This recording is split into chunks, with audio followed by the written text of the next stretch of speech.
नमस्कार। आप सभी का एक बार फिर से स्वागत है हमारे चैनल भक्ति ज्ञान में। आप सभी को नवरात्र के तीसरे दिन की हार्दिक शुभकामनाएं। आइए मिलकर सुनते हैं माँ चंद्रघंटा की व्रत कथा। जब माँ की तपस्या पूरी हो गई तब माँ ने भगवान शिव को प्राप्त कर लिया। तब शुरू हुआ एक नया अध्याय जहाँ एक साध्वी एक योद्धा में परिवर्तित होती हैं। जब भगवान शिव अपनी बारात लेकर हिमालय के द्वार पहुंचे तो उनका स्वरूप साधारण नहीं था। जटाओं में गंगा, शरीर पर भस्म, गले में सर्प और साथ में भूत प्रेतों की बारात। ये देखकर माता पार्वती के माता पिता भयभीत हो गए। हमारे शिव भोलेनाथ हैं, उनका नाम शिव है, यानी कि शुभता का प्रतीक। उन्हें बाहरी दिखावे और औपचारिकता की क्या परवाह थी। वो तो अपने ही स्वरूप में रहकर विवाह के लिए पहुंचे। उन्हें देखकर पार्वती की माता मैना देवी, जो अपने दामाद के दर्शन के लिए बेसब्री से प्रतीक्षा कर रही थी, वो ये देखकर भयभीत हो गई कि उनकी पुत्री ने इतनी कठोर तपस्या भगवान शिव को पाने के लिए की है। उन्हें भगवान शिव का वो रूप भयावह और बहुत ही उग्र लगा। अब वो ये सोचकर बेहोश भी हो गई कि मेरी कोमल पुत्री इसके साथ कैसे रह पाएगी। देवी पार्वती ने भगवान शिव के तत्व को गहराई से समझ लिया था। तब माँ पार्वती ने समझा कि अब एक नई शक्ति का रूप लेना होगा।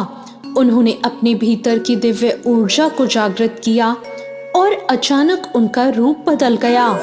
उनके मस्तक पर अर्धचंद्र प्रकट हो गया, जो घंटी के आकार में चमक रहा था। उनकी 10 भुजाएं हो गई, विभिन्न शस्त्र हो गए और वो सिंह पर सवार हो गई। उसी क्षण पार्वती बन गई माँ चंद्रघंटा। माँ चंद्रघंटा ने भगवान शिव से सौम्य रूप धारण करने का आग्रह किया, जिसे उन्होंने तुरंत ही स्वीकार कर लिया और फिर वो सबसे आकर्षक दूल्हे के रूप में सुशोभित हुए। माँ के पास जो घंटा था वो कोई साधारण घंटी नहीं थी। जब वो बजती थी तो उसकी ध्वनि से दुष्ट शक्तियां कांप उठती थी, नकारात्मक ऊर्जा नष्ट हो जाती थी। कहा जाता है कि उस समय कई दैत्य और नकारात्मक शक्तियां सक्रिय थी। जब उन्होंने माँ का ये रूप देखा तो वो युद्ध के लिए आगे बढ़े। माँ ने सिंह पर सवार होकर युद्ध किया और उनकी घंटी की ध्वनि ऐसी गूंज उठी कि दैत्यों का मन विचलित हो गया। दैत्यों की शक्ति कमजोर पड़ गई और अंत में माँ ने सभी दुष्ट शक्तियों का नाश कर दिया। माँ चंद्रघंटा एक अद्भुत रहस्य है। युद्ध में वो भयंकर और प्रचंड हैं, भक्तों के लिए अत्यंत शांत और करुणामयी। यही कारण है जो उन्हें सच्चे मन से याद करता है, उसके जीवन से भय समाप्त हो जाता है। माँ चंद्रघंटा हमें सिखाती हैं, जब समय आए तो अपने भीतर की शक्ति को जगाना चाहिए और अन्याय के सामने कभी नहीं झुकना चाहिए।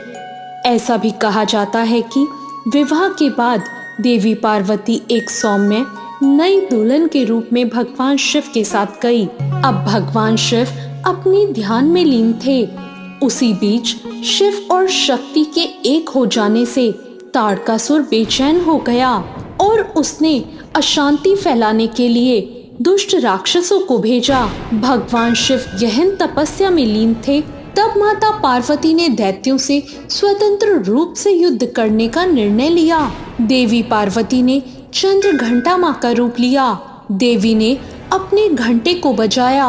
वो घंटा इतनी जोर से बजा कि सारे दैत्य डगमगा गए। देवी पार्वती ने घंटे से उनके सिर पर प्रहार किया और एक ही बार में उन्हें मार डाला। देवी के इस रूप को चंद्रघंटा कहा गया। माँ चंद्रघंटा का स्वरूप बहुत ही सुंदर है।